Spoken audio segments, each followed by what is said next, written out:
खाना नहीं खाना ना, कर भी लो प्लीज। किसने नहीं खाया?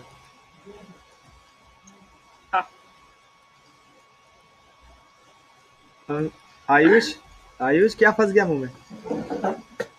सर कुछ नहीं। हाँ सर, कुछ नहीं, कुछ नहीं। बस बात नहीं करता, नेट नहीं है उसके पास। नेट क्यों नहीं है? कहाँ चूस लिया? है सर, कर तो रहा बात। चलो, जैसा कि आप लोग जानते हैं कि हम लोगों ने शुरुआत के जितने भी पिछले उसके स्लाइड्स देख रखी थी, उसके बाद हम लोगों का आया टॉपिक थर्मल स्ट्रेस। तो थर्मल स्ट्रेस हमारा क्या है? जैसा कि तुम लोगों को पता होगा कि स्ट्रेस फोर्स अपॉन एरिया होता है। स्ट्रेस, स्ट्रेस को बोलते हैं yes sir. Force upon area. वैसे थर्मल स्ट्रेस भी क्या होता है? जब हम लोग चीजों को, जैसे कोई रॉड है, उसको हम लोग दोनों तरफ से फिक्स्ड कर देते हैं। इस रॉड को एल नॉट लेंथ की रॉड होती है, इसको फिक्स कर देते हैं। तो हमारा जो वाई होता है ना, यंग्स मॉडुलस, वो होता है स्ट्रेस अपॉन स्ट्रेन। तो स्ट्रेस को सिग्मा से दिखाया गया, स्ट्रेन को ऐसे ई सिंबल से दिखाया गया है। तुम सर कोई स्ट्रेन का फॉर्मूला क्या बताओ? स्ट्रेन का फॉर्मूला होता है change in length upon original length, fine, या change in shape upon yes original shape. Okay, अब यहाँ पे ये स्ट्रेन हो गया और ये चीज डिनोट कर रहा है तुम्हारा स्ट्रेस को, जो कि यहाँ पे लगा हुआ है फोर्स अपॉन एरिया। तो तुम लोगों को पता है डेल्टा एल, अभी ऊपर वाले फॉर्मूले में पढ़ रखा है, L naught alpha delta T होता था। ओके, और delta L yes upon L होती थी strain, delta L upon L strain होती थी। तो यहाँ डेल्टा एल की वैल्यू रख दी, L naught alpha delta T, L naught से एल नॉट मारा गया, अल्फा डेल्टा टी तुम्हारा ये नीचे वाला है जिसको हम लोग स्ट्रेन चिल्ला रहे हैं, वो आ गया। तो यहाँ पे स्ट्रेन की जगह पर क्या आ जाएगा? ये alpha delta T. Sir. Sir बोलो बोलो। सही है, alpha L upon sir del L upon L naught is equal to alpha del T होता है। फिर ऊपर नीचे एल नॉट मल्टीप्लाई कर दिया।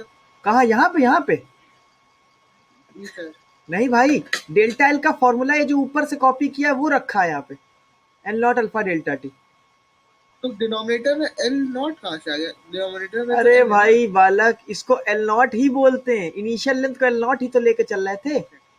आ रहा है? अच्छा इनिशियल लेंथ। अच्छा इनिशियल अच्छा लेंथ एल नॉट ही ठीक तो थी, तभी तो यहाँ पे एल नॉट आ रहा था इस समय। कोई बात नहीं, होता है इस एज में। है। अब सही हो जाएगी। अब यहाँ पे एल नॉट ये तुम्हारा क्या हो गया? Original length.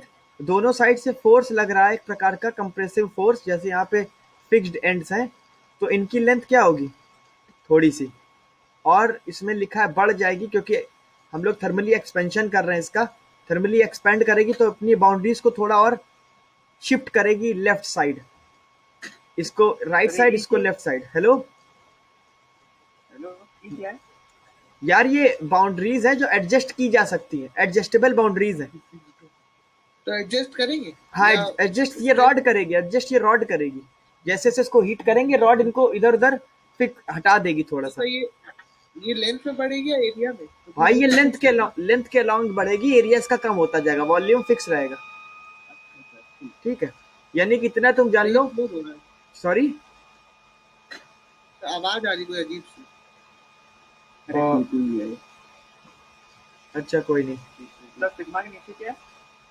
यहाँ पे सिग्मा के नीचे स्ट्रेन बोलते हैं बालक, स्ट्रेन। डेल्टा एल ये क्या अपॉन होता एल, है? Delta L upon L, change in length upon original length. ठीक है, ये चीज सभी को समझ में आ गई? तो ओवरऑल अभी इसका फॉर्मूला हम लोग क्या देख पाए हैं, एफ अपॉन ए और डेल्टा एल अपॉन एल। तो इससे हम लोगों को इसका फॉर्मूला क्या पता चला?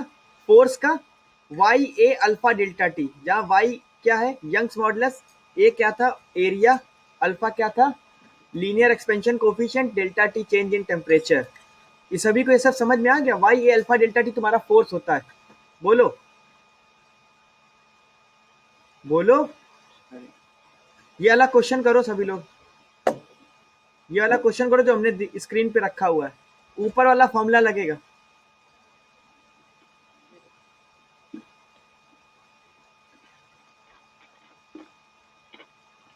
चलो हम इसको बता देते हैं।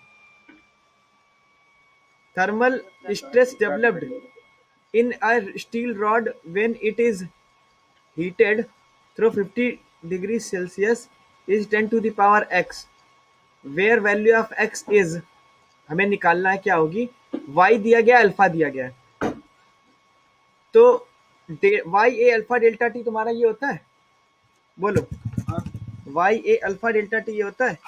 तो तुम यहां से ये देख के पता लगाओ कि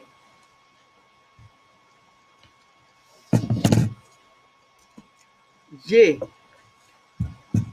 y ये तुम्हारा कितना है स्ट्रेस, इसमें ऊपर देखो दिया गया thermal stress already F upon एक डायरेक्ट दे दिया गया। एफ की वैल्यू क्या होती है, हाँ एफ अपॉन ए क्या होता है, स्ट्रेस होता है, थर्मल स्ट्रेस। तो वाई ए अल्फा डेल्टा टी में ए को नीचे पकड़ के ले आए, ऊपर वाले फॉर्मूले से ए को नीचे पकड़ के ले आए तो खुद ही स्ट्रेस हो जाएगा। तो वाई अल्फा डेल्टा टी हो गया, बोलो भाई। और इसमें बोला गया है कि वाई की वैल्यू भी पता है, डेल्टा टी तुम्हें पता चल गया है, तो आंसर आ जाएगा। आ रहा है, सॉल्व करोगे 10 टू द पावर 7 आ रहा है, एक्स की वैल्यू 7 आ रही, बोलो आया।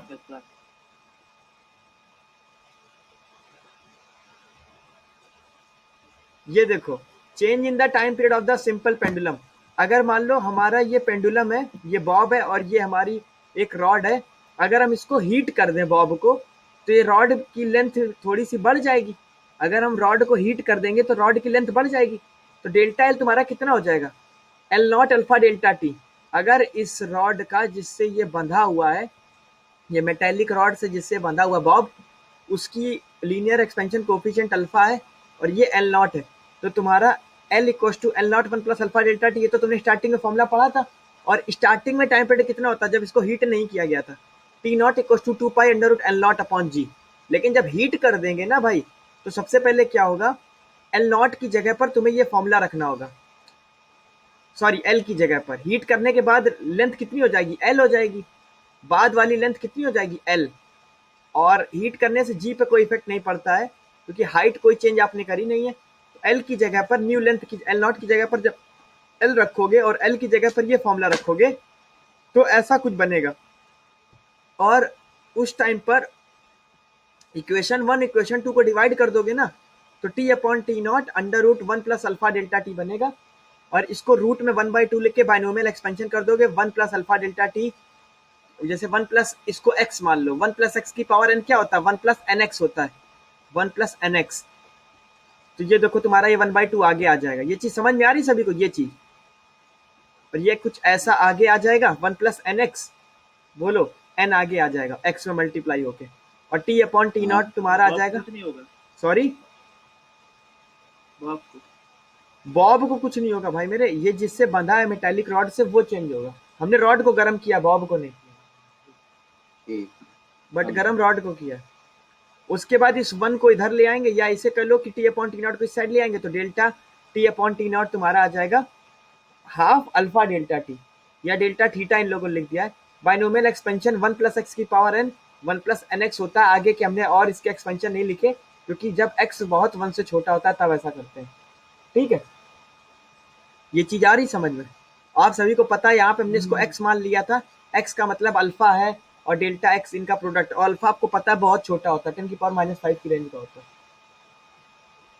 सही चीज क्या 1, अरे यार सिंपल सी बात है, 1 plus alpha T upon T naught के बाद ये जो आई थी under root 1 plus alpha delta T, इसकी पावर 1/2 था। 1/2 को बाइनोमियल एक्सपेंशन किया, तो जैसे ये बाइनोमियल एक्सपेंशन करते हो 1 प्लस एक्स की पावर n, तो 1 प्लस एन एक्स हो जाता है, 1 प्लस एन एक्स। ये पूरा x है और ये पूरा n है, तो यही तो फॉर्मूला बना। और इसको इस साइड ले जाओगे और इसको इस साइड ले जाओगे तो डेल्टा टी आ जाएगा। या ऐसे कर लो कि दोनों साइड माइनस सब्ट्रैक्ट कर दो, दोनों साइड -1 सब्ट्रैक्ट कर दो, ऐसे -1 और यहाँ पे भी -1, तो यहाँ से ये 1 और ये 1 मारे जाएंगे, आ रहा है। और t minus T not upon T, और t minus T not upon T not, ये t minus T not delta T बन जाएगा अपॉन टी नॉट, और यहाँ पे केवल हाफ अल्फा डेल्टा थीटा बचेगा। आ रहा है समझ में, केवल इतना फॉर्मूला रखना है।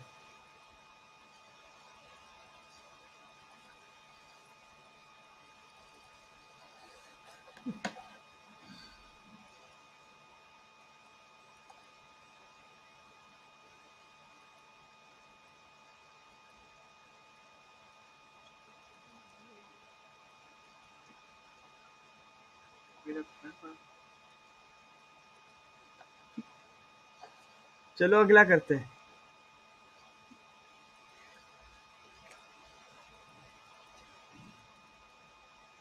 सर कुछ बोल नहीं रहे हैं कि ये प्रॉब्लम भाई हम कुछ बोल नहीं रहे।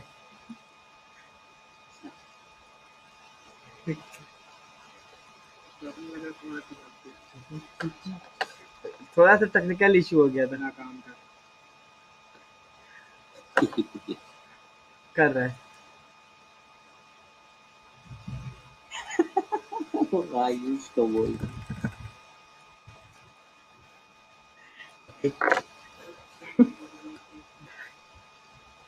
बेंच सही था ना। भाई कर रहे हैं, रुक जाओ थोड़ा सा। टेक्निकल इशू है थोड़ा। कोई बात नहीं, आपत्ति बात।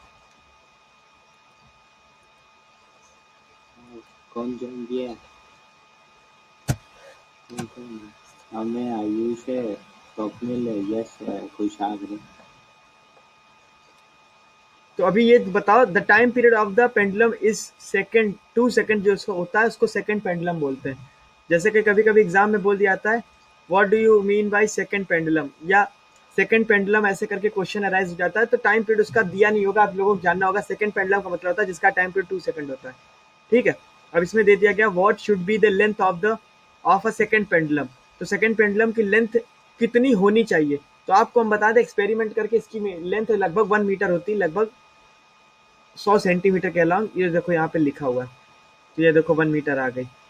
ये याद कर सकते हो, इतना कोई बहुत इंपॉर्टेंट नहीं है। Change in the time period of the simple pendulum. Simple pendulum के उसमें क्या क्या चेंजेस आ सकते हैं, अगर आपका जो डेल्टा थीटा यानी चेंज इन टेम्परेचर है वो और कम हो जाए, यानी टेम्परेचर डिक्रीज कर जाए। पहले टेम्परेचर जो था वो डिक्रीज कर देंगे, तो टी यानी जो टाइम पीरियड है capital T decreases, hence clock runs faster. अगर टाइम पीरियड डिक्रीज कर जाएगा तो तुम्हारी क्लॉक जो है वो तेज चलने लगेगी एंड गेन्स टाइम, टाइम को जल्दी गेन कर लेगी, क्योंकि अगर सुई जल्दी जल्दी चल रही है। तो delta T upon T not क्या होता है, हाफ अल्फा डेल्टा थीटा। तुम लोग डेल्टा टी यहाँ पे अगर लिख देंगे तो कहीं कंफ्यूज ना हो जाओ कि यहाँ पे टाइम क्या और टेम्परेचर क्या है, तो यहाँ पे डेल्टा थीटा यूज हुआ है। ओके। और यहाँ पे दो चीजें याद रखने वाली थी कि अगर टेम्परेचर को तुम कम कर रहे हो तो घड़ी जल्दी जल्दी चलेगी, और अगर टेम्परेचर को बढ़ा रहे हो तो घड़ी स्लो चलेगी। हाँ, अगर टेम्परेचर बढ़ा दोगे तो घड़ी स्लो चलेगी। और इसमें इस वाले क्वेश्चन को करो, if the pendulum made of iron and is calibrated to T naught equal to 20 degree Celsius, यानी इसका टेम्परेचर 20 डिग्री सेल्सियस बढ़ा दिया गया। Find the loss in time. अब देखो 20 डिग्री सेल्सियस बढ़ा दिया गया है तो लॉस इन टाइम बोला क्योंकि घड़ी स्लो चलने लगी। By by this clock over one entire day at when temperature is T equal to 40 degree Celsius. तो टी 40 से टी नॉट को घटा दोगे तो तुम्हारा चेंज कितना आ गया, 20 डिग्री सेल्सियस बोलो। उसके बाद हाफ अल्फा, भाई व्हेन द टेम्परेचर इज 40 था उसको कैलिब्रेट कर दिया 20 तो स्टार्टिंग में ही था ना कैलिब्रेटेड। कैलिब्रेटेड का मतलब होता है ओरिजिनल, ओरिजिनल जो होती है। उसके बाद उसको 40 कर दिया गया तो वहां पे बताना है टाइम पीरियड कितना होगा। आ रहा है। तो इसमें टेम्परेचर बढ़ाया गया है तो लेंथ मतलब क्या हो जाएगी, बढ़ जाएगी, और लेंथ बढ़ जाएगी तो घड़ी स्लो चलने लगेगी। लेंथ बढ़ जाएगी तो घड़ी स्लो चलने लगेगी, टाइम पीरियड बढ़ जाएगा। ठीक है। तो इसमें लेंथ में कोई रोल नहीं ना इस मामले में? अरे है कैसे नहीं, डेल्टा टी अपॉन टी ऊपर लेंथ से ही तो पूरा हम लोग डेराइव करके आए थे। ये लेंथ से ही तो डेराइव करके आए, ये देखो पूरा डेल्टा एल अपॉन एल, ये देखो लेंथ से। नहीं, अब क्वेश्चन में तो नहीं ना। अब क्वेश्चन में कोई रोल नहीं है, बस ऐसे तुमको समझाने के लिए बोला है। तो यहाँ पे बस हम लोगों ने वैल्यूज रख दी और आंसर आ जाएगा 8.64। आ रहा है, कोई बहुत कठिन नहीं है भाई। और इसमें जो भी तुम्हारा आंसर आया है उसमें 3600 इंटू 24 करके हम लोगों ने सेकंड्स में निकालने की कोशिश की है, ताकि 24 घंटे में कितने सेकंड होते हैं ये पता चल जाए। बोलो भाई, आ रहा है। हाँ सर। अगला वाला क्वेश्चन देखो, इसमें लिखा है expansion of water, anomalous property of the water आ गई। सभी को पता है वाटर 0 से 4 डिग्री सेल्सियस पे वॉल्यूम इसका घटता है और 4 के बाद बढ़ता है। नेचुरली हम लोग देखते हैं कि कोई भी लिक्विड होता है जैसे जैसे टेम्परेचर बढ़ाते जाएंगे उसका वॉल्यूम एक्सपेंड करता जाएगा, टेम्परेचर घटाने पे उसका वॉल्यूम घटता है। लेकिन वाटर के साथ उल्टा केस है, टेम्परेचर बढ़ाने पे तो इसका वॉल्यूम बढ़ रहा है, बट जैसे जैसे हम लोग टेम्परेचर घटाते हैं, इसका टेम्परेचर डिक्रीज ना करने के बजाय 4 डिग्री पे सबसे कम होता है, 4 डिग्री सेल्सियस पे, उसके बाद फिर से बढ़ने लगता है। ठीक है, तो हम ये कह सकते हैं 4 डिग्री सेल्सियस पे इसका वॉल्यूम जो होता है सबसे कम होता है। 4 डिग्री सेल्सियस पे इसका वॉल्यूम सबसे कम होता है। जैसे जैसे टेम्परेचर बढ़ाते थे वॉल्यूम इसका बढ़ता जाता है, ये नेचुरल फिनोमिना है। लेकिन जैसे जैसे टेम्परेचर घटाते जाते हैं, यहाँ पे देखो टेम्परेचर घटा रहे हैं, इसका वॉल्यूम फिर से बढ़ने लगा, मिनिमम आ गया 4 पे। यही इसकी एनोमेलियस प्रॉपर्टी है। और इसमें लिखा है डेंसिटी इसकी सबसे ज्यादा होती है, क्योंकि वॉल्यूम डेंसिटी का इन्वर्सली प्रोपोर्शनल होता है। तो 4 डिग्री सेल्सियस पे वॉल्यूम मिनिमम होता है और डेंसिटी मैक्सिमम होती है। तो डेंसिटी का ग्राफ जस्ट उल्टा बनेगा, ऐसे करके उल्टा, concave downward. Mass conservative anomalous property of expansion water, तभी आप लोगों को पता होगा कि जो बहुत ऐसे एरिया होते हैं लेह लद्दाख वगैरह में, वहां पे सर्दी पड़ती है इतनी ज्यादा कि टेम्परेचर माइनस में चला जाता है। तो -6 डिग्री सेल्सियस देखो ऊपर एटमॉस्फेरिक टेम्परेचर है, बट नीचे एनोमेलियस प्रॉपर्टी के थ्रू नीचे का टेम्परेचर 4 डिग्री सेल्सियस ही बना रहता है, जिससे जो फ्लोरा फाउना होते हैं वो जिंदा रहते हैं। आ रहा है? At the bottom of the lake, temperature of the 4 degree Celsius is maintained even though its surface freezes. चाहे यहाँ पे बर्फ कितनी मोटी जम जाए, नीचे का इतना वो नहीं होता। और कुछ आप लोगों को ये भी लॉजिक दे सकते हो कि बर्फ यहाँ इंसुलेशन का काम कर रही होती, ऊपर की हीट नीचे और नीचे की हीट ऊपर नहीं जाने देती है। तो यहाँ पे अगर 4 डिग्री सेल्सियस है तो नीचे गर्मी बनी रहेगी और ये पूरा पूरा बिना हीटर के मजे लेंगे। आ रहा है? When water is heated from 0 to 10 degree Celsius, its volume, जल्दी बताओ, its volume, ये वाला आंसर है। इसलिए नहीं है क्योंकि नॉर्मल वाटर, नॉर्मल लिक्विड नहीं है, वाटर है। वाटर धोखा दे देता है 4 डिग्री सेल्सियस में, तो पहले घटेगा फिर बढ़ेगा। एनोमेलियस प्रॉपर्टी ऑफ द वाटर। आ रहा है? मजे आ रहे हैं? वेरिएशन, चलो, variation of the बॉइंट force with temperature. Buoyancy सभी को पता है ना, जब कोई चीज पानी में डुबो दी जाती है तो उससे उसका वजन जो होता है थोड़ा सा हल्का लगने लगता है। अपेरेंट उसका वेट हमें जो होता है एक अलग ही दिखता है, जबकि रियल जो वेट होता है वो कुछ और होता है ना? ऐसा क्यों होता है? क्योंकि पानी भी एक अपथ्रस्ट फोर्स उस ऑब्जेक्ट पे लगा रहा होता है। जैसा कि हमने एक फिगर दिखाया हुआ है, इसमें पानी का इतना रेडिश रेडिश पार्ट है जो हमने कर रखा है, वो नीचे डूबा है, यानी बॉयंसी फोर्स इतने डूबे हुए पार्ट पे लग रही होगी, इतने डूबे पार्ट पे। जो सबमर्ज्ड पार्ट होता है, जितना डूबा पार्ट होता है, उस पे बॉयंसी लगती है। इससे पूरे वॉल्यूम से हमें कोई मतलब नहीं होता है। आ रहा है समझ में? तो यहाँ पे जो W होता है तुम्हारा, वो होता है रो ऑफ ऑब्जेक्ट, और यहाँ पे होता है जैसे रो वी जी होता है, रो वी जी। V होता है वॉल्यूम ऑफ द ऑब्जेक्ट, और रो होता है डेंसिटी ऑफ द ऑब्जेक्ट, और G होता है एक्सेलरेशन ड्यू टू ग्रेविटी। तो ये तुम्हारा वेट आ गया। और यहाँ पे B होता है बॉयंसी। बॉयंसी जो वेट होता है वो बॉयंसी से बैलेंस है, इसीलिए यहाँ तैर रहा है। अगर यहाँ जरा सा वेट ज्यादा होता तो ये डूब जाता, बॉयंसी की औकात ही ना होती इसको ऊपर ले जाने की। लेकिन यहाँ पे वेट अभी बैलेंस है बॉयंसी फोर्स से, तभी ये एकदम हवा, एकदम ऐसे आधा तैर रहा है, फ्लोट कर रहा है। और अगर वेट ज्यादा होता, बॉयंसी कम होती, तो नीचे डूब जाता, सिंक कर जाता। तो यहाँ पे बी हमारा बॉयंसी फोर्स को कैसे हम लोगों ने लिया, rho of liquid into volume of the object into जी।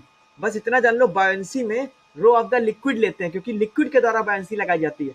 और जो वेट W जो होता है वो रो वी जी हमारा ऑब्जेक्ट का यहाँ पे वो लेते हैं डेंसिटी। तो जब इन दोनों को अपॉन अपॉन में करके डिवाइड करोगे ना, तो अभी हम लोगों ने एक थोड़ी देर पहले एक फॉर्मूला पढ़ा था कि जो यंग्स मॉडुलस होता है ना Y, वो किसके बराबर होता है, स्ट्रेस अपॉन स्ट्रेन। ऐसे बल्क मॉडुलस होता है B, उसको बोलते हैं रो अपॉन डेल्टा। अब जैसे इसमें रो लिक्विड लिखा हुआ है, यहाँ पे बल्क मॉडुलस नहीं है, ये हमारी कह सकते हो बाद की बॉयंसी है। ठीक है, बाद की बॉयंसी हमारी कितनी हो जाएगी, ये बल्क मॉडुलस नहीं है यहाँ पे B, ये बॉयंसी है। ठीक है, वेरिएशन ऑफ द बॉयंसी दिखा रहे, तो अब बॉयंसी कितनी हो जाएगी अगर टेम्परेचर तुमने बढ़ा दिया पानी का। इसमें क्वेश्चन ये कह रहा है डेल्टा T डिग्री सेल्सियस अगर टेम्परेचर बढ़ा दिया तो बॉयंसी चेंज में कितना आ जाएगा। तो जो बॉयंसी नई वाली बॉयंसी होगी वो होगी रो ऑफ लिक्विड, जैसे यहाँ पे देखो लिखा था रो ऑफ लिक्विड। और यहाँ पे तुम्हें याद है ना, जब पानी में वॉल्यूम वाला केस लगेगा, टेम्परेचर बढ़ा देते हैं तो वॉल्यूम में चेंजेस आ जाएंगे, और V जो हो जाएगा वो क्या होगा, V of object 1 plus gamma delta T। ये समझ में आ रहा है ये कहाँ से आया? जैसे हम लोगों ने फॉर्मूला नहीं पढ़ा था, एल क्या होता है, चेंज लेंथ क्या होती है, change length, L equal to L naught bracket में 1 प्लस अल्फा डेल्टा टी। वैसे वॉल्यूम में क्या हो जाएगा, नया वॉल्यूम क्या हो जाएगा, old volume of object bracket में 1 प्लस गामा डेल्टा टी। आ रहा है समझ में। और ये तो तुम्हारा आ गया न्यू वॉल्यूम, ये आ गई density, new volume of the object, और ये आ गई डेंसिटी, और ये आ गया तुम्हारा क्या, जी। अरे यार यही वाला फॉर्मूला नया लिख दिया है बस हमने, बोलो। और यहाँ पे 1 प्लस ये जो चीज है ये कहाँ से आ रही, ये हम लोगों की जो तुम लोगों का टेम्परेचर बढ़ाने से आया है वो है। यानी कि ये कह सकते हो कि हमारा रिलेशन बी डैश जो होता है बाद की बॉयंसी, वो होती है पहले की buoyancy in bracket 1 plus gamma object into delta T upon gamma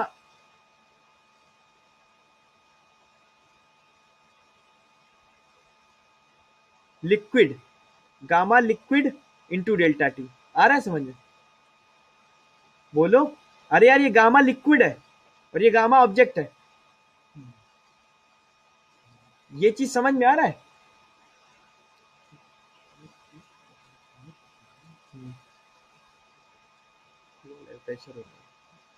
अरे भाई किसी को समझ में आ रहा है कि नहीं, कि सब सो गए भाग गए।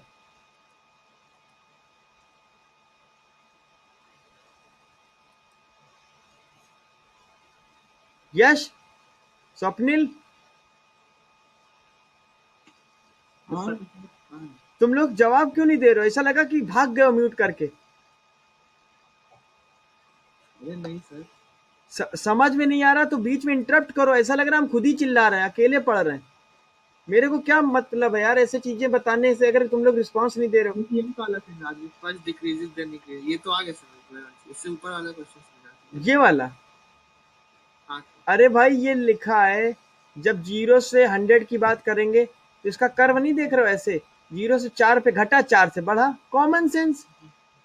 हाँ, तो ये वॉल्यूम पूछे टेम्परेचर अरे भैया ऊपर भी, वॉल्यूम सॉरी कोई बात नहीं, वेरिएशन ऑफ द बॉइंट फोर्स इसमें पूछा आगे गया। सर, आगे। ये चीज आ गई, फॉर्मूला याद कर लो भाई और कुछ नहीं, कोई बहुत बड़ा वैसे तोप नहीं। ये आपने जैसे वॉल्यूम वाले में तो आपने v object into 1 plus gamma del T लिखा है, पर ये जब डेंसिटी की बात आई तो आपने अपॉन में क्यों लिख दिया सर? ये चीज जी सर। नहीं, नई वाली बॉयंसी की बात कर रहे हो क्या तुम, ये नई वाली हाँ बॉयंसी हाँ, भाई। तो सर इसमें ये जो 1 प्लस गामा डेल टी ऊपर नहीं लिखना चाहिए न्यूमरेटर में? 1 plus gamma liquid into delta T इसकी बात कर रहे हो कि इस पूरे कितने की बात कर रहे हो। नहीं सर, सिर्फ ये रो की बात है, रो के डिनोमिनेटर की। रो, सर जैसे v ऑब्जेक्ट में जो 1 प्लस गामा डेल टी है ये ऊपर लिखा है, तो सर रो वाले में नीचे क्यों लिखा है, बस ये पूछ रहा अच्छा इस पोर्शन में ये 1 प्लस गामा डेल्टा टी नीचे क्यों लिखा है ये पूछ रहे हो ना। हूँ। हाँ सर, हाँ सर। भाई यहाँ पे हमारा ये जो चीज लिखी हुई है ना बी डैश, ये हमारा नई बॉयंसी, और नई बॉयंसी भी तुमको क्या पता चला, नई बॉयंसी में अगर पहले वाली ये पुरानी चेंज हो बॉयंसी, जाएगा, हाँ हाँ पुरानी वाली ये चेंज हो बॉयंसी, जाएगा। ये लिखा हुआ है, लेकिन नई वाली बॉयंसी हो जाती है रो लिक्विड अपॉन ये, हाँ सर, नई वाली बॉयंसी में ये आएगा। ठीक है सर। इसमें आगे डाउट हो, सर। इसमें डाउट है तो पूछ लो। ये फॉर्मूला याद रख लो ना, simple, B dash equals to B 1 plus gamma object delta T upon 1 plus gamma liquid delta T. इसमें कोई बहुत बड़ी रॉकेट साइंस नहीं, सिंपल सा फॉर्मूला याद कर लो बस। अब इस क्वेश्चन को करो सभी लोग, करोगे क्या अभी बता दे, देखिए कि लहू बही रहा होगा। When a block of iron floats in mercury at 0 degree Celsius, a fraction K1 of its volume is submerged, ठीक है, while at temperature 60 degree Celsius, a fraction K2 is seen to be submerged, ठीक है, जब temperature बढ़ा दिया और डूब गया may be. If the coefficient of the volume expansion of the iron is gamma iron and that of mercury gamma mercury, then the ratio of K1 and K2 can be expressed as। तो अभी तुम लोगों को ये पता होना चाहिए कि बॉयंसी स्टार्टिंग में किससे बैलेंस होती है, डब्ल्यू से, है ना। तो गामा, अभी बॉयंसी ऊपर क्या देख के आए हो, ऊपर ये buoyancy rho of liquid into V of object. ये चीज समझ में आ रही है? तो रो ऑफ मरकरी, क्योंकि मरकरी में डूबा है, और आ रही सर, आ और यहाँ पे ऑब्जेक्ट का वॉल्यूम कैसे रखोगे, जैसे ऊपर रखा है, ये जितना डूबा है इंटू वी गामा। ये चीज समझ में आई? जितना पोर्शन डूबा है इंटू गामा। ये सर K1 क्यों होगा? अरे यार K1 फ्रैक्शन डूबा है ना, K1 फ्रैक्शन डूबा है, अच्छा अच्छा, ठीक तो है, तो सर K1 फिर K1 होगा ना, मतलब ऐसे नहीं भाई, वो K1 volume gamma K1 K1 gamma we होगा। K1 गामा भी नहीं है। गामा नहीं समझ पाए, ये चीज नहीं नहीं समझ पाए। अच्छा नहीं सर। ये होता है rho mg into g into volume of submerge part. हाँ, तो ये वॉल्यूम ही लिखा हुआ है भाई मेरे, ये वॉल्यूम ही लिखा हुआ है। हाँ, कितना पार्ट डूबा है उसका वॉल्यूम।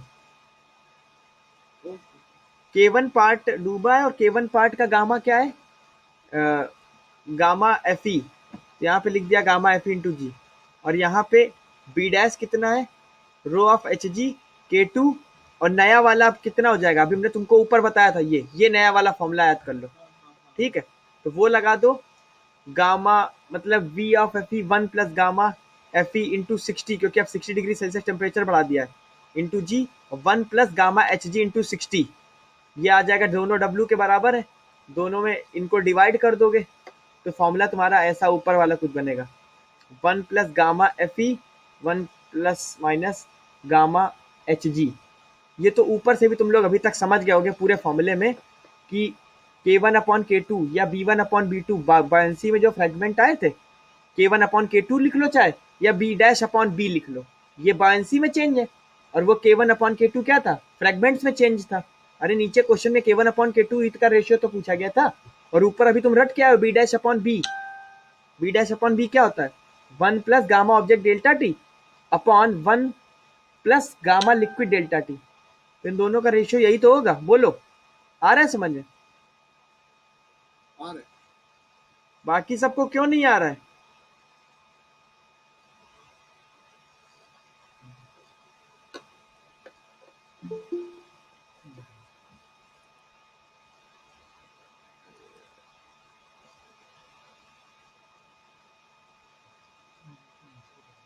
कितना छूट गया था, वो मौसी का फोन है वो। कोई बात नहीं, ये सब भी जरूरी है, रिश्तेदार भी। अरे अरे अरे वो क्या भी बताएं, कर मुझे ले लो। पता नहीं भाई। तो रितेश सर कैसे गया था? है रितेश, अरे यार अभी ये सब कहाँ डिस्कशन कर रहे हो बेवकूफ। Variation of the बॉइंट force with temperature, ठीक है? तो यहाँ की बात करते हैं, variation of the बॉइंट force with temperature. बॉइंट force का टेम्परेचर के साथ क्या रिलेशन होता है, वेरिएशन होता है, अभी हम लोगों ने जस्ट ऊपर थोड़ी देर पहले यही अभी तो देखा है। देखा था। हाँ हाँ, variation of the बॉइंट force with temperature. अब यहाँ पे थोड़ी सी ये वेरिएशन आ गया है कि यहाँ पे बॉयंट फोर्स विद टेम्परेचर, यहाँ पे भी बॉयंट फोर्स विद टेम्परेचर दिखाए, वो बायंसी को दिखा रहा था, और यहाँ पे बायंसी की जगह पर बस हम लोगों ने ये लिख दिया है, बॉयंट फोर्स। मतलब सिंबल चेंज कर दिया, फॉर्मूला भी चेंज हो गया। भाई फॉर्मूला नहीं चेंज होगा, फॉर्मूला वही रहेगा, बस इसमें सिंबल चेंज। ये जान लो, यही चीज को अगर ऊपर बाइनोमियली एक्सपेंड करके लिखोगे तो क्या हो जाएगा, इसकी पावर कितनी चल रही है अभी, माइनस हाँ माइनस में आ जाएगी, माइनस और 1 plus n x 1 minus 1 minus हो जाएगा, तो यही तो फॉर्मूला बनेगा पूरा नीचे वाला। ये आ रहा है, हाँ बोलो, सर, आ रहा है। ये जिसको ना आ रहा हो बताओ। तो सर इसमें ये gamma not minus gamma L कहाँ से आ गया? भाई गामा नॉट तुम्हारा उसका है ना, डेंसिटी, और गामा एल हाँ लिक्विड हाँ। की है, तो वही तो नीचे भी ऊपर भी लिखा हुआ था, गामा नॉट ऑब्जेक्ट की थी, ये गामा नॉट ऑब्जेक्ट की है, और गामा वो लिक्विड की है, गामा एल। अच्छा अच्छा, नहीं आ रहा क्या? ठीक है, मतलब बस वो 1 माइनस लिख के मल्टीप्लाई ब्रैकेट दोनों मल्टीप्लाई कर देंगे तो हाँ वही आएगा ना। हाँ, अब ये चीज जिसको ठीक नहीं है। समझ में आई वो हमसे थोड़ा विचार विमर्श करे, चर्चाएं करे। यहाँ पे बैठे हुए हैं कुशाग्र, कुशाग्र बताओ जरा ये चीज क्या नहीं आई समझ में, ये चीज का रिलेशन नीचे कैसे आ गया, बताओ कुशाग्र, ये चीज कैसे आ गई? कुशाग्र, एम आई ऑडिबल? कुशाग्र, कुशाग्र शायद इस समय ड्रग्स की चपेट में आ गए। हो गया। ये कौन बोला? अरे अरे ये डायनामाइट से ये बोला कौन था भाई? डायनामाइट। अरे भाई डायनामाइट कहर, कोई बात नहीं। कौन कह रहा संभवी है?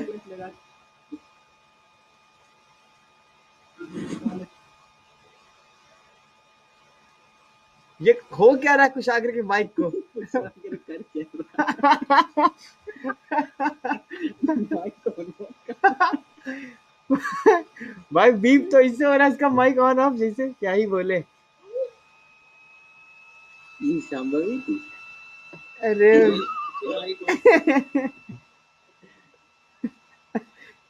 चलो कोई बात नहीं।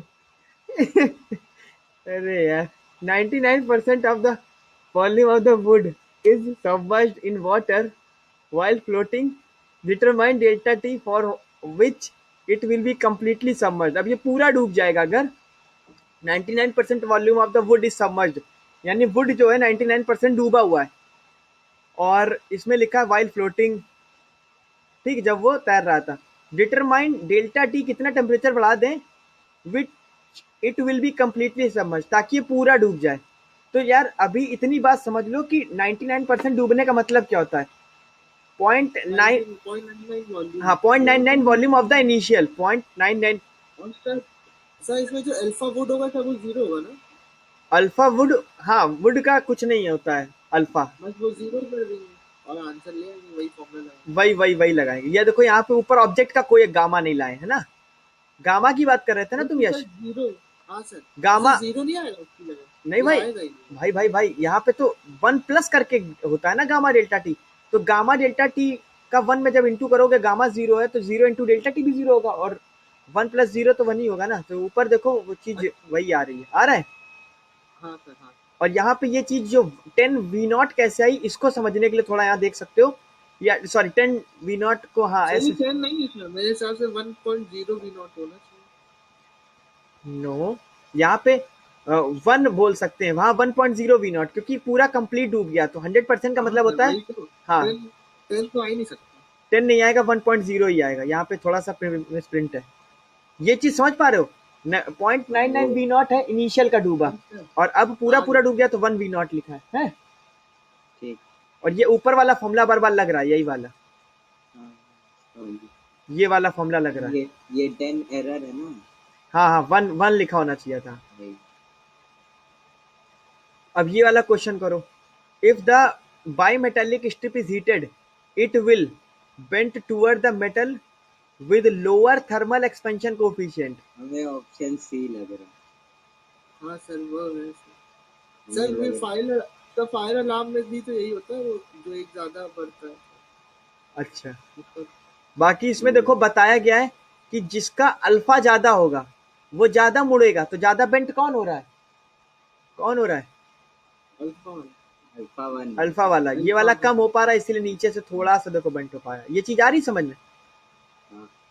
तो इसमें वही लिखा है, bend towards the metal with lower thermal expansion. ये चीज समझ में आ रही है? ये चीज कंफ्यूज तो नहीं है उससे? बेंड टूवर्ड द मेटल, उस मेटल की ओर ये बेंड हो जाएगा, विद लोअर थर्मल एक्सपेंशन, उस मेटल की ओर होगा जिसका लोअर थर्मल एक्सपेंशन होगा, जिसका लोअर थर्मल एक्सपेंशन है उस मेटल की ओर हो गया।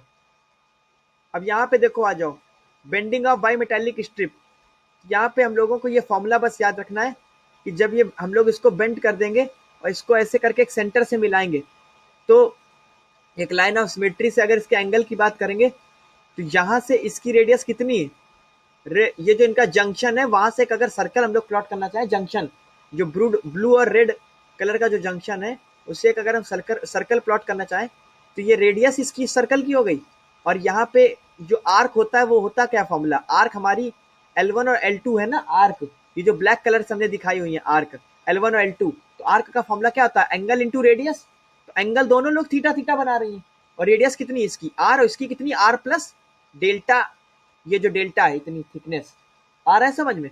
आर प्लस डी, डी मतलब डेल्टा कह लो। सर एक बार फिर से समझा दीजिए। देखो देखो देखो, हम लोगों को पता है एल एल इनिशियल लेंथ क्या होती है, मतलब ये जो आर्क है ना, ये आर्क पहले लेंथ इसकी कितनी थी, एल नॉट थी। हाँ अब ये बढ़ जाएगी तो एल नॉट, फिर ऐसे आर्क के फॉर्म में आ जाएगा हाँ एल वन। तो एल क्या होता हाँ है, sir L naught one plus alpha one delta T, और ये वाला एल हाँ टू सर क्या होता है, L naught one plus alpha two delta T. ठीक है, हाँ तो सर यहाँ पे हम लोगों को एल वन और एल टू की वैल्यू को दूसरे तरीके से सब्सटीट्यूट करना है रेडियस के टर्म में। तो हम लोग क्या बोलेंगे, आर्क इक्वल टू क्या होता है, एंगल इंटू रेडियस। एंगल दोनों की वजह से कितना बन रहा है, थीटा थीटा, और रेडियस कितनी बन रही, तो इन दोनों के बीच की थिकनेस कितनी दी गई है, डी डी। देखो ये दोनों की हाँ थिकनेस टू डी है ना, लेकिन इंडिविजुअल थिकनेस कितनी हो गई, डी डी। तो ये हाँ यहां से यहां तक की रेडियस कितनी हुई है, आर माइनस डी, अच्छा अच्छा अच्छा अच्छा और यहाँ कितनी होगी, आर प्लस डी। हाँ सर आ गया सर। तो यहाँ पे ये वाला क्वेश्चन देखो, bending of my metallic strip, जिसका अल्फा वन ज्यादा होगा उसका ये वही फॉर्मूला लगाया है, और दोनों के एल वन और एल टू की जगह यही वाली वैल्यूज रख दी गई। यहाँ पे एल वन एल टू की जगह ये वैल्यूज रख दो, ये देखो, और डिवाइड कर दो ऐसे रख के, तो तुम्हारा ये फॉर्मूला आ जाएगा, R upon D equal to L one plus L two upon L one minus L two, और ऐसा कुछ रिलेशन बन जाएगा। बोलो आ रहा है समझ में, बोलो। बस फॉर्मूला फाइनल समझना है ना, हाँ फाइनल डेरिवेशन कुछ समझना है, बस फाइनल समझना है, कॉन्सेप्ट है हाँ थोड़ा सर सा, आ रहा है, आ गया मेन कॉन्सेप्ट समझो, बाकी उसमें ऐसा कुछ है नहीं। एमसीक्यू टाइप क्वेश्चन है, देख लो इसको। A bimetallic strip is formed out of two identical strips, one of copper and other of brass. अब इसमें ये नहीं पता किसका अल्फा ज्यादा होता है, लेकिन आगे ये दे दिया, the coefficient of linear expansion of the two metals this and this on heating the temperature of the strip, ठीक है, goes up by the delta t and the strip bends form an arc of the radius of the curvature r, then r is, अब यहाँ पे r ये जो radius of curvature होता है ना, ये यहाँ पे डेल्टा टी के कैसा है बताओ जरा, डेल्टा टी के कैसा है, इनवर्सली इनवर्सली प्रोपोर्शनल। तो आंसर क्या आएगा, इनवर्सली प्रोपोर्शनल। Okay sir. ठीक है, अब तुम लोग कह रहे हो कि सर ये, ये लास्ट हाँ ये वाला लास्ट एक्सप्रेशन, हाँ ये वाला एक्सप्रेशन लास्ट याद कर लो, याद कर लो। तो ये बताइए ये लास्ट वर्ड डॉक्यूमेंट नहीं, हाँ ये ठीक है थर्मल एक्सपेंशन का लास्ट है, अब हम लोगों को कैलोरीमेट्री करनी है। ठीक है, रुक जाओ, ये वाले क्वेश्चन आप लोगों को, ये वाले क्वेश्चन आप लोगों को अब करने हैं। ठीक है, जिसका आंसर बताओ जल्दी से। When a rod is heated but prevented from expanding, the stress developed is independent of, none of these material हो सकता है सर। material of वैसे the उसमें rod, rises the example temperature। Sir none of the above. यार when a rod is heated but prevented from expanding, the stress developed, बताओ F upon length A, of F upon A किसके length बराबर of होगा F upon ए stress के बराबर है। भाई, अभी तुम लोगों को लेंथ ऑफ रॉड आंसर इसका आंसर है लेंथ ऑफ रॉड। क्यों, क्यों, बोल क्योंकि अभी तुम लोगों को पता है कि ये वाले टर्मिनल अगर हम लोग यहाँ पे फिक्स कर दे, मान लो यहाँ पे और यहाँ पे फिक्स कर दे टर्मिनल, है ना, इधर और इधर टर्मिनल फिक्स कर दे, तो हम ड्रॉ करके बताते हैं। यहाँ पे अगर हम लोग टर्मिनल ड्रॉ कर दें ऐसे, यहाँ पे भी ऐसे, ये रॉड फिक्स है, मतलब ये शिफ्ट नहीं होंगे, तो मतलब क्या होगा, एफ अपॉन ए किसके प्रोपोर्शनल होगा बताओ। स्ट्रेस अरे stress gamma into delta L upon L, बोलो, gamma into delta L upon L, ये चीज आ रही समझ में। हाँ अरे इनका अपॉन इनका रेशियो ही तो वाई होता था, ये वाई है भाई मेरे, वाई। हाँ हाँ सर ये मॉड्यूलर है। हाँ अप्लाई टू इट। तो यार लेंथ ऑफ द रॉडी के तो डायरेक्टली प्रोपोर्शनल होगा। अभी ऊपर भी तो फिगर में देख के आए थे, लेंथ ऑफ द रॉडी तो पे तो डिपेंड कर रहा था, ये length of the rod starting में कितनी है। सर वो ऊपर क्वेश्चन इंडिपेंडेंट लिखा है। हाँ तो इंडिपेंडेंट ही तो है, डेल्टा एल अपॉन एल में इंडिपेंडेंट है, बाकी वाई पे डिपेंड करेगा। डेल्टा एल अपॉन एल से क्या मतलब है, और क्योंकि वो चेंज ही नहीं हो रहा है इसलिए ना, डेल्टा एल तो आ ही नहीं रहा है इसलिए ना। हाँ डेल्टा एल तो आ ही नहीं रहा है, हाँ सर ठीक है आ रहा है समझ में। हाँ सर चलो यार ये वाले क्वेश्चन तुम लोग करते रहना, हम तुमको भेज देंगे सेल्फ प्रैक्टिस के लिए। अभी दूसरी स्लाइड ओपन करते हैं, ढेर सारे क्वेश्चन है, सेल्फ प्रैक्टिस नहीं करोगे तो कैसे चलेगा, है ना। सर स्लाइड भेज दीजिएगा। हाँ भेज देंगे। हाँ ठीक है, भेज दीजिए। अब ये हम लोगों का आ गया दूसरा, ये बहुत ही मजेदार है, मजे आने वाले हैं, कैलोरीमेट्री। ठीक है, तो कैलोरीमेट्री में हम लोगों को पता है कि स्पेसिफिक हीट कैपेसिटी, सभी लोगों को पता है क्या होता है स्पेसिफिक हीट कैपेसिटी, बोलो स्पेसिफिक हीट कैपेसिटी क्या होती है। हम लोगों ने स्टार्टिंग में पहले लेक्चर में देखी हुई है यार, कि अगर हम लोग 1 kg के अमाउंट ऑफ वाटर को उसके टेम्परेचर को 1 डिग्री सेल्सियस राइज कर देते हो तो जितनी हमें हीट की आवश्यकता होती है वही हमारा एक स्पेसिफिक हीट कैपेसिटी होता है। यानी अगर 1 जूल की आवश्यकता है तो स्पेसिफिक हीट कैपेसिटी तुम्हारी 1 आ गई। ये देखो Q upon M delta T, बचपन में Q को एम एच डेल्टा टी सुना है, वही लिखा, हीट गेन्ड और heat released by 1 unit mass substance to raise और fall its temperature by 1 degree Celsius. यही तो हम तुमको उतनी देर से बता रहे हैं। इसी को स्पेसिफिक हीट कैपेसिटी बोलते हैं। किसी किसी बुक में स्मॉल सी से रिप्रेजेंट करते हैं, किसी किसी बुक में कैपिटल एस से रिप्रेजेंट करते हैं या स्मॉल एस से। बाकी ये क्वेश्चन देख लो, the temperature of a substance increase by 27 degree Celsius on the Kelvin scale, this ये उसने बताया था, this 27 increase is equal to 27 Kelvin. जब भी जान लो कि डिक्रीजेस बाय 27 डिग्री सेल्सियस होता है या इंक्रीजेस बाय 27 डिग्री सेल्सियस होता है, यानी डिक्रीज और इंक्रीज का मतलब होता है खुद ही चेंज 27 डिग्री सेल्सियस है, तो केल्विन स्केल पे इसका 273 से चेंज कितना हो जाएगा, बोलो 300 केल्विन। तो चेंज कितना आया, बोलो चेंज कितना आया, 27 केल्विन। केवल चेंज की बात पूछी गई है क्वेश्चन में। This increase is equal to, कितना इंक्रीज हो गया, 27 केल्विन।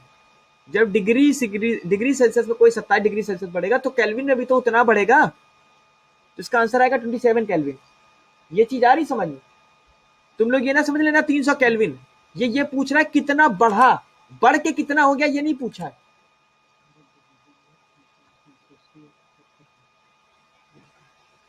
स्पेसिफिक हीट कैपेसिटी जो होती है Q = mH डेल्टा टी, जहाँ ये होता है change in temperature, specific heat capacity ये होता है मास।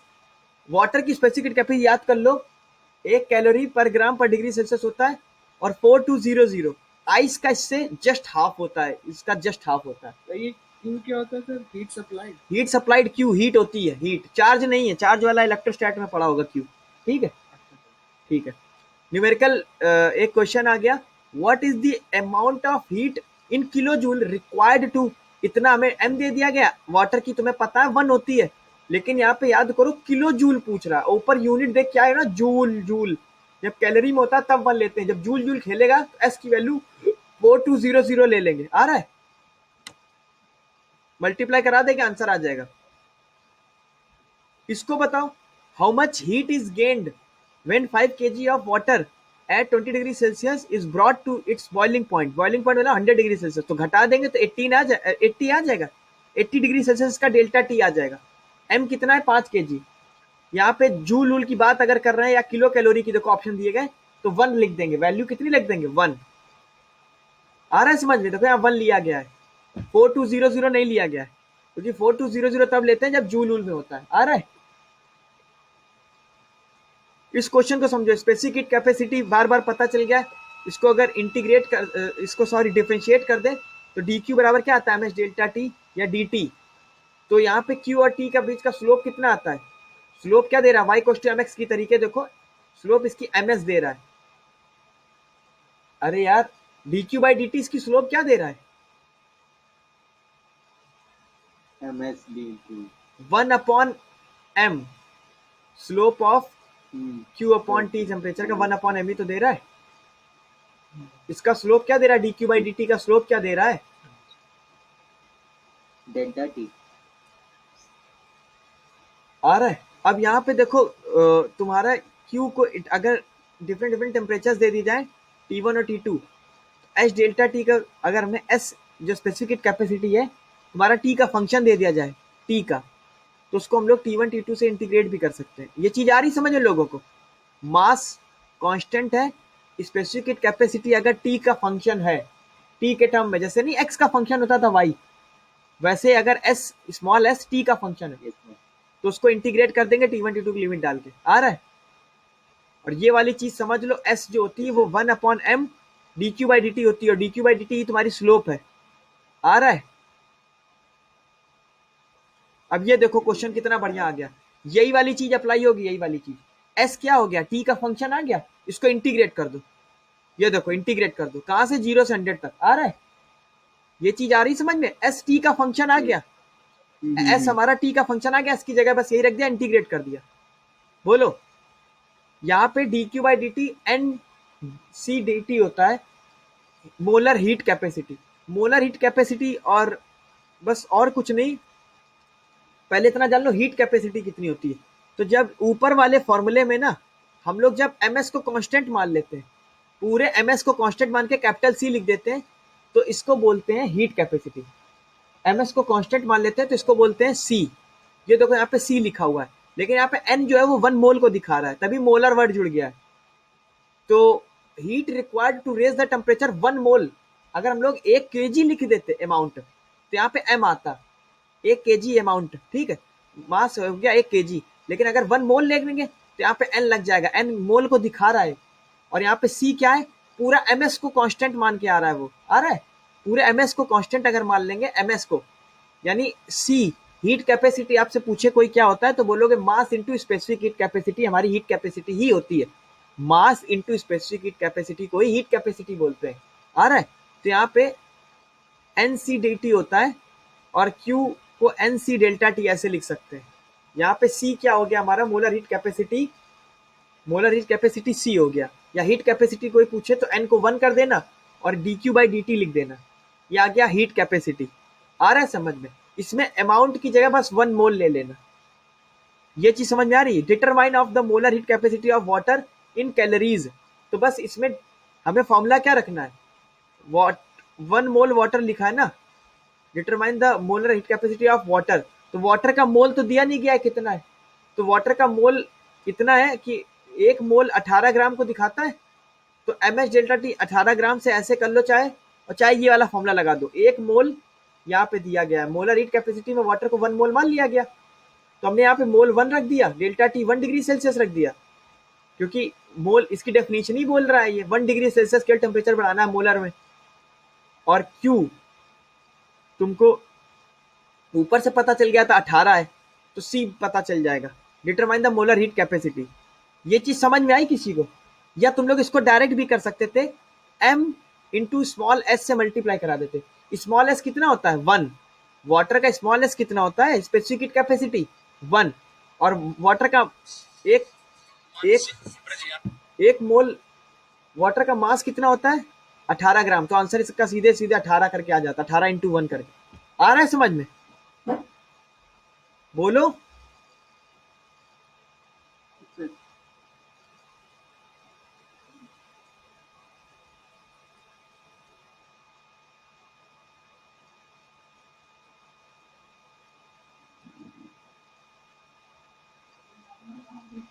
एंड हो गया। हीट कैपेसिटी देख लो, हीट कैपेसिटी तुम लोगों को बता ही दिया था, एस जो होता है या कैपिटल सी होता है, क्यू अपॉन डेल्टा टी होता है। मोलर बोले तो 1 मोल बस लगा देना। हीट कैपेसिटी समझ में आ रहा है? और ये तो हीट कैपेसिटी को हम लोग कैपिटल सी से दिखा सकते हैं या कैपिटल एस से दिखा सकते हैं, बात वही है। और ये सारे बेस्ड इसके क्वेश्चन हैं, इसके क्वेश्चन तुम लोग लगाना।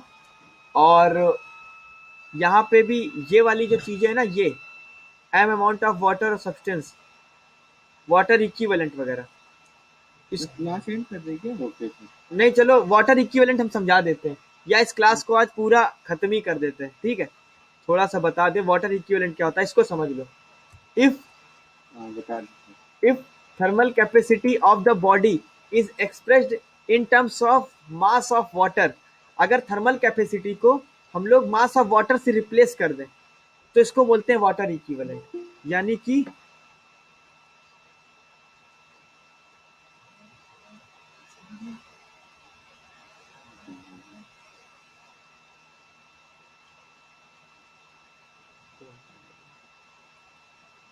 तो यहाँ पे m वाटर हमारा m object into s object upon s water हो जाएगा। तो वाटर इक्विवेलेंट क्या होता है? If thermal capacity of body is expressed in the terms of mass of water, then it is called water equivalent of the body. तो Q हमारा कितना हो जाता है, ms डेल्टा T जो होता है, इसमें पूरे ms को हम लोगों ने अभी स्टार्टिंग में भी देखा था हीट कैपेसिटी बोलते हैं, एमएस को हीट कैपेसिटी बोलते हैं। तो M water into S water delta T हो जाएगा। तो तुम्हारा एम वाटर क्या हो जाएगा, M object S object upon S water. ये चीज समझ में आ रही है किसी को? अरे सिंपल सी बात है, ऑब्जेक्ट को हटाकर वाटर से रिप्लेस कर देना है। तो एमएस की जगह पर तुम लोग क्या लिख दोगे, M water into S water. तो अगर M water amount of water चाहिए, सॉरी नहीं भाई ठीक है। एम वाटर अगर लिखना है तो M object S object upon S water आ जाएगा। It is amount of water which requires the same amount of heat for the same temperature rise as that of object. ये मतलब उतना ही अमाउंट ऑफ वाटर हमें लेना है जितना की रिक्वायर था, उतनी हीट मतलब हमें लेनी और जितने सेम अमाउंट के वाटर को हीट करना था। ये चीज समझ में आ रही है? It is the amount of water. ये वाटर इक्विवेलेंट अगर कोई पूछे तो यही बताओगे, it is the amount of water which requires the same amount of heat.